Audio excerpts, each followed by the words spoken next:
Fala aí, nação rubro-negra, está chegando a hora. Domingo é dia de Fla-Flu novamente. E não é qualquer jogo, é a decisão. O Mengão entra em campo para enfrentar o Fluminense na grande final. E a pergunta que não quer calar é: quem será o campeão? O time do Felipe Luiz está pronto para a batalha. Mas será que o Flamengo vai mostrar sua força e levantar mais um título? Ou o Fluminense pode surpreender? A rivalidade está pegando fogo e hoje vamos falar tudo sobre esse jogão.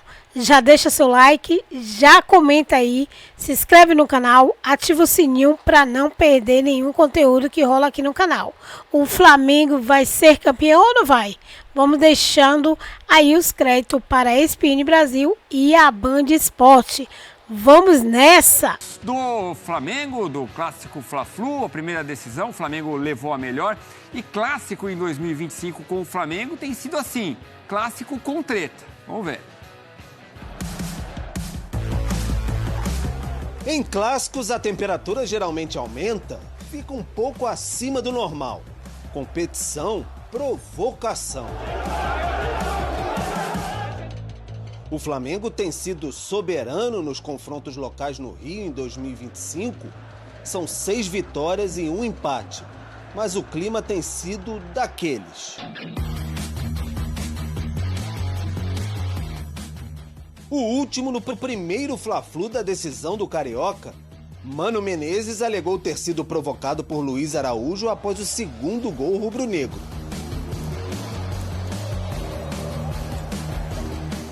Freitas, reserva, esperou o apito final para cobrar o atacante, empurrou, discutiu e acabou expulso mesmo sem ter entrado em campo. Ele abaixa o meião e te mostra uma tatuagem que é a tatuagem dele da Copa do Brasil. Eu tenho 3, eu não mostrei as minhas 3, me esqueci. Acho que o jogo estava transcorrendo normal, disputado, mas estava transcorrendo normal, e uma provocação incendiou uma coisa que era, desnecessária. Acabou sem um dos dentes. Veio o Flamengo e Vasco, rubro-negros em vantagem, longa freguesia.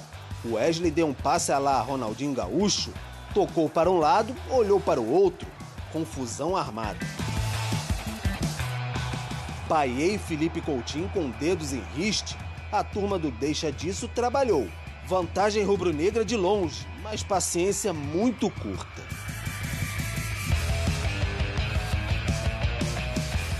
A tônica dos clássicos cariocas em 2025.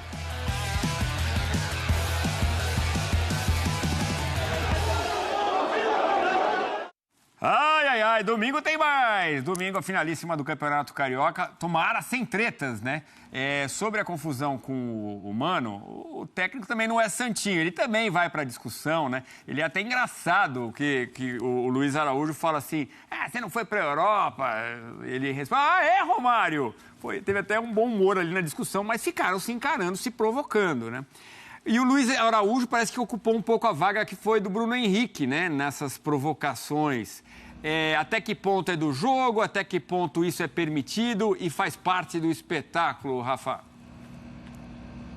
Esse tema sempre é muito palpitante, né? Interessante de ser abordado, viu, Edu? Primeiro, eu acho que são 3 coisas distintas, né? Os jogos contra o Fluminense, o Botafogo e o Vasco. Antes, necessário pontuar o seguinte: existe um contexto que ajuda a explicar esse cenário mais intenso que vira violento nos jogos contra o Flamengo. E não é difícil para o torcedor entender. Se você aqui no Rio de Janeiro perguntar para o vascaíno qual é o seu principal rival, ele vai dizer que é o Flamengo. Se você perguntar ao tricolor, vai dizer que é o Flamengo. Se você perguntar ao botafoguense, vai dizer que é o Flamengo. Então, o Flamengo é o principal adversário dos outros 3 grandes aqui do Rio de Janeiro.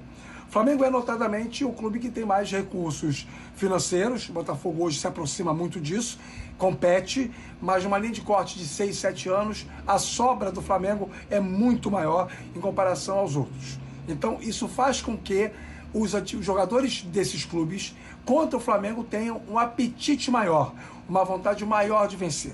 Até aí, está tudo dentro da CNTP. Não tem nada diferente do normal do futebol. E as provocações verbais que acontecem, como por exemplo essa envolvendo o Luiz Araújo e o técnico Mano Menezes, também estão dentro de um contexto. O que eu condeno é o fato de isso ter acontecido próximo à área técnica do Fluminense. Ah, mas o Mano estava ali. Sim, mas aí o Luiz Araújo arriscou uma situação mais confortável envolvendo outras pessoas que sequer estavam em campo. Agora, a troca de provocações, de zoações, de algum tipo de espetamento, isso tudo faz parte do contexto de futebol. Acontece que, lamentavelmente, a linha entre a provocação e a violência ela é muito tênue. Significa dizer que o próximo passo pós-provocação, invariavelmente, é a violência.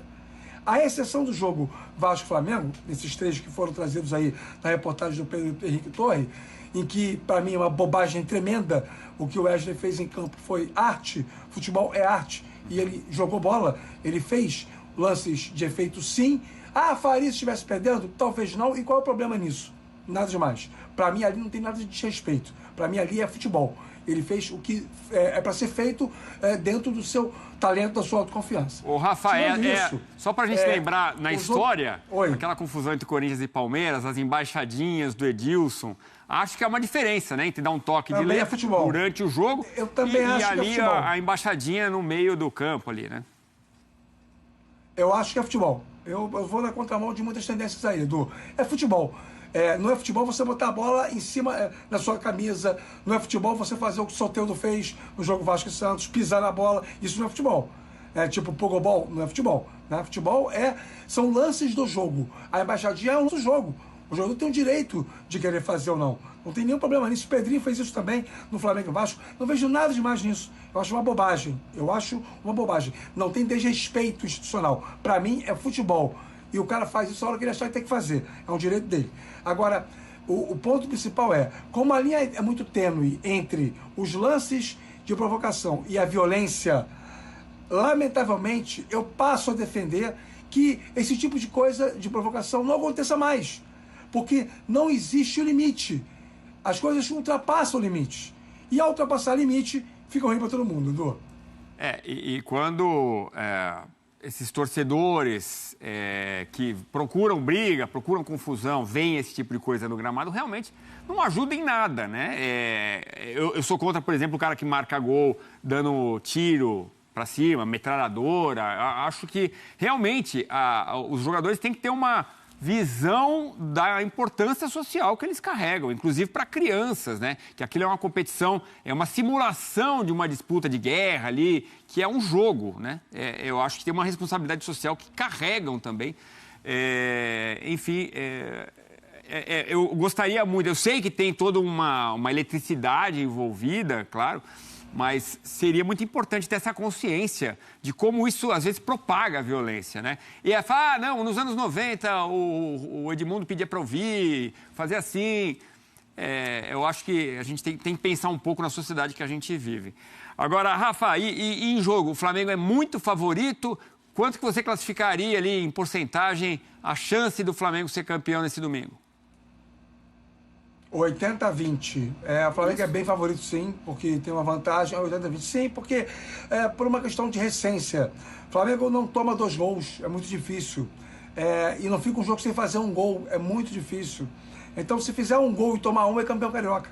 Então, são muitas possibilidades atreladas ao que o Flamengo demonstra nas mãos do Felipe Luiz para que o Flamengo ganhe o título mais uma vez e se mantenha hegemônico, e vai continuar sendo mesmo que perca, em termos de história do Campeonato Carioca. O Fluminense tem chance? Tem, mas precisa fazer um jogo perfeito para ser campeão no próximo domingo, às 4 horas, no Maracanã. 80-20 é o meu palpite, porque, além de tudo, nós estamos confrontando duas equipes que, se comparadas individual e coletivamente, é possível perceber as diferenças. O Fluminense tem um bom time, mas o Flamengo é bem melhor. O Fluminense teve suas chances também, né? Poderia até ter vencido o jogo. O torcedor tricolor lamentando muito, especialmente aquele lance no primeiro tempo, que o Arias está cara a cara ali e acaba mandando para fora, né? Mas o Fluminense teve alguma chance, inclusive no final deu uma pressãozinha. Enfim, eu acho que é um pouco menos, eu diria 65-35, mas só o tempo dirá. Vamos pro intervalo e a gente... Falando do Flamengo, que conseguiu uma boa vantagem para essa decisão. No próximo domingo, o Flamengo enfrenta novamente o Fluminense, dessa vez pelo segundo jogo da grande final do Campeonato Carioca de 2025. Por ter vencido o último duelo por 2-1 na última quarta-feira, um simples empate já garante o 39º título da história do Flamengo. Foi uma grande vitória. Como eu falo, foi uma vitória que nos dá uma leve vantagem para o jogo de volta, mas que, sabendo como é clássico, sabendo também o que eu vivi aqui em 2023, eu não subestimo nunca o Fluminense. O Fluminense tem um time importante, nós temos que respeitar para poder ser campeão. O discurso do atual treinador do Flamengo tem um motivo. Em 2023, a história começou parecida. No primeiro jogo, o Flamengo venceu por 2-0, mas acabou sendo derrotado pela equipe de Fernando Diniz na segunda partida. E o Flamengo ficou com o vice-campeonato. Esse grupo tem muita fome. E o que mais me surpreende é isso, os jogadores que ganharam tudo e são os que mais querem continuar conquistando, né? Então, mas como você falou, né, tem um adversário muito qualificado pela frente. Tem um time que há 2 anos atrás foi campeão da Libertadores e que perdeu algumas peças importantes, mas se reforçou bem. Tem um treinador que estava na seleção brasileira. Tem um goleiro que, sinceramente, é impressionante. Cada vez que eu vejo ele jogar, eu acho que ele é o melhor goleiro do Brasil, ou um dos melhores. E é um time muito forte. Bom, para o segundo jogo da grande decisão do Cariocão 2025, Felipe Luiz deve ter Danilo, Cebolinha e Michael de volta. Mas Bruno Henrique dificilmente enfrentará o tricolor das Laranjeiras por conta de uma lesão muscular. Agora vamos falar do adversário do Flamengo, que está na bronca com a arbitragem. O gol marcado por Keno aos 43 minutos do segundo tempo manteve o Fluminense vivo na briga pelo título carioca. Foi o que disse o capitão Thiago Silva na saída de campo. Mas para o segundo jogo de domingo, o técnico Mano Menezes terá problemas. Um já confirmado, o zagueiro Freitas, que acabou sendo expulso após o apito final. Segundo a súmula divulgada nesta quinta-feira pelo árbitro Yuri Elino, o argentino foi expulso por se dirigir de maneira hostil ao atacante Luiz Araújo e também golpear o jogador. Além de Freitas, o auxiliar de Mano Menezes, Sidney Lobo, também foi expulso durante o jogo. O técnico tricolor reclamou da arbitragem após a partida. O árbitro do jogo deve proteger o talento, né? E quando alguém está batendo demais, tem que ser punido. Mas a diferença da punição foi bem nítida no jogo, assim, para os dois lados. Não acho que foi determinante para o resultado do jogo, mas ela contribuiu para inibir um jogador importante com capacidade de criação bastante grande, que é o Arce. Mas ele vai estar inteiro no domingo e vai continuar dando trabalho. E eu espero que o Arleu, o árbitro do jogo, que é um árbitro FIFA, que é um árbitro de ponta, tenha mais capacidade para coibir. Quem também dificilmente estará à disposição de Mano Menezes na partida de domingo é o lateral esquerdo Gabriel Fuentes. O colombiano sentiu uma lesão na coxa já nos minutos finais do jogo. Com isso, o René, que é tetracampeão carioca pelo Flamengo, deve ser o substituto. O elenco tricolor fará mais 2 treinamentos até o dia da final, nesta sexta-feira e no sábado, no CT Carlos Castilho, quando Mano Menezes definirá a equipe que vai tentar essa remontada, reverter essa desvantagem de um gol para chegar ao 34º título carioca. Mandar um abraço ao Paulo Henrique Ganso, que vai fazer um procedimento cardíaco, mas tudo indica, em breve ele volta. Pra gente dar uma destrinchadinha aí, lembrando, segunda-feira que vem tem um sorteio, você vai acompanhar na ESPN e derrubei de novo seu celular, já é a terceira vez hoje, e depois tem o linha de passe coladinho. Então vamos lá, pote 1, Botafogo, River Plate, Palmeiras, Flamengo, Peñarol, Nacional, São Paulo e Racing. Pote 2, Olímpia, LDU, Internacional, Libertad, Independente del Valle, Colo-Colo, Estudiantes e Bolívar. Pote 3, Atlético Nacional, Vélez, aí o Fortaleza, Sporting Cristal, Universitário, Tajeres, Deportivo Táchira e Universidade de Chile. E no pote 4, olha o cara bobo aí, hein? Bucaramanga, Central Córdoba, Bulo-Bulo, Esse pote 4 aí é divertido, hein? Alianza Lima, Cerro Porteño, o Barcelona, que tirou o Corinthians, e o Bahia, tá?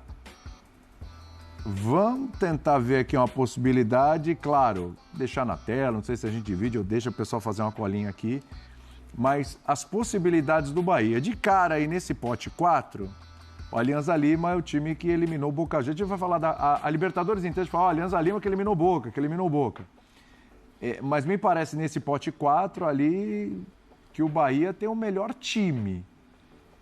Impressão minha, hein? Porque tem o Barcelona que tirou o Corinthians, que não é um time ruim, longe disso, e tem tradição em Libertadores e tudo, já chegou à final. Mas me parece que hoje o Bahia... Aí então... Né? Tô falando só de tradição, você tem o Cerro Porteño e tal, mas time hoje, acho que o Bahia é o melhor do pote. Uma coisa é nós considerarmos que ele é o melhor, a outra coisa é ele jogar para ser o melhor. É isso aí, é isso aí. É outra conversa. Agora, podemos considerar.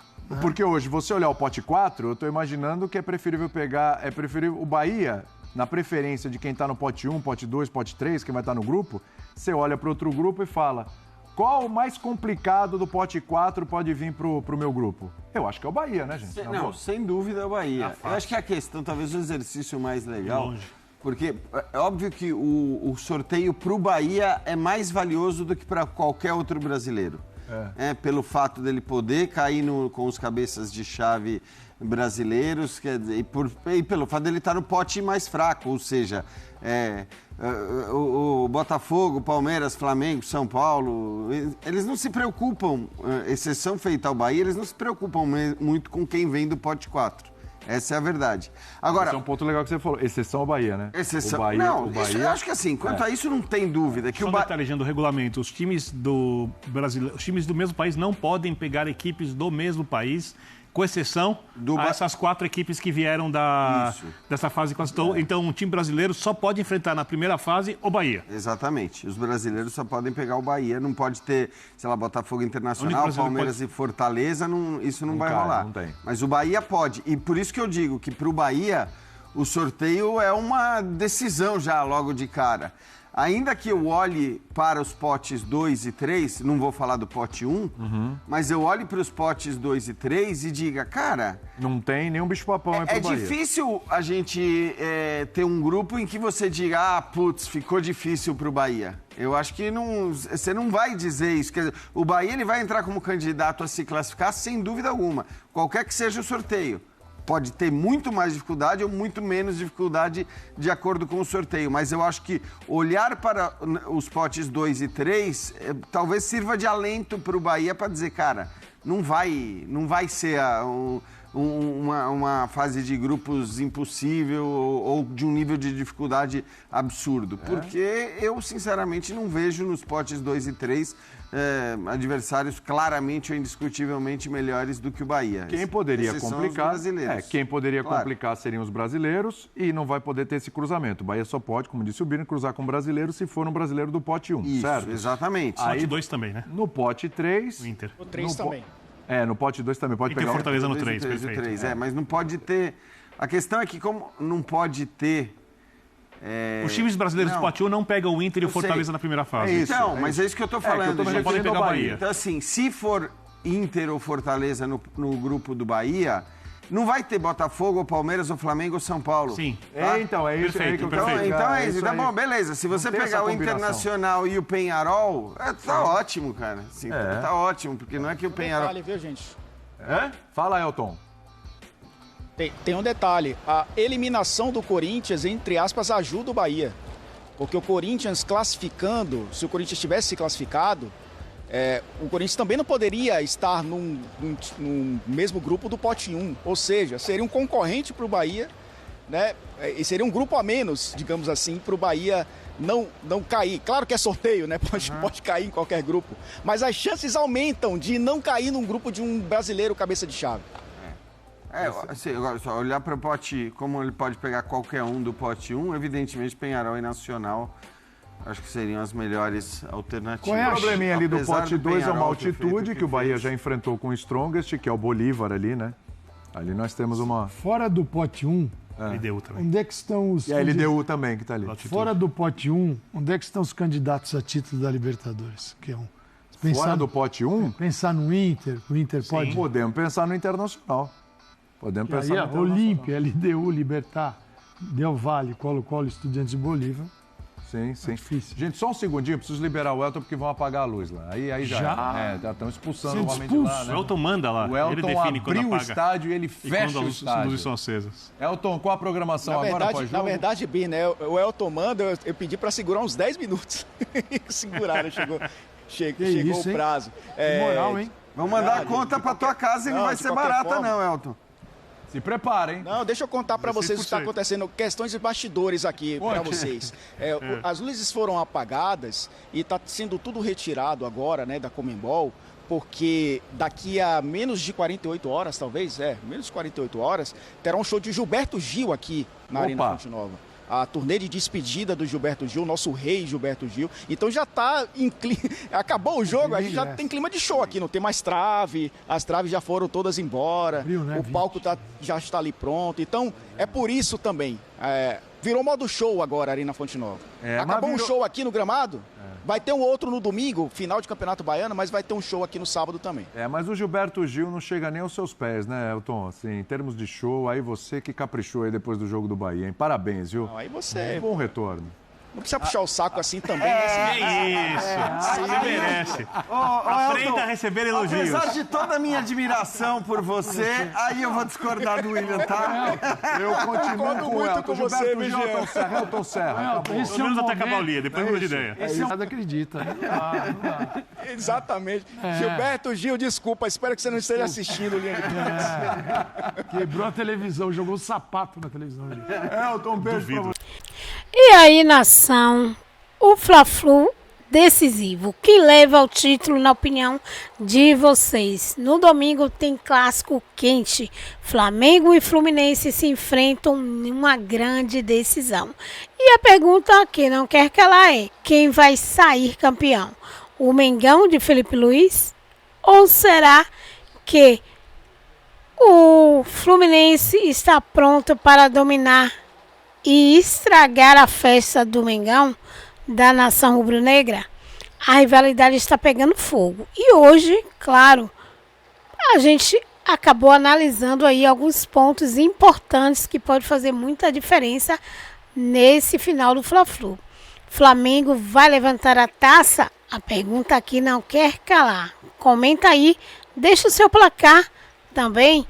Vamos pensar positivo, que o Mengão, vai mais uma vez levantar a taça. Lembrando de deixar os créditos para a ESPN Brasil e também para a Band Esporte. Até o próximo vídeo.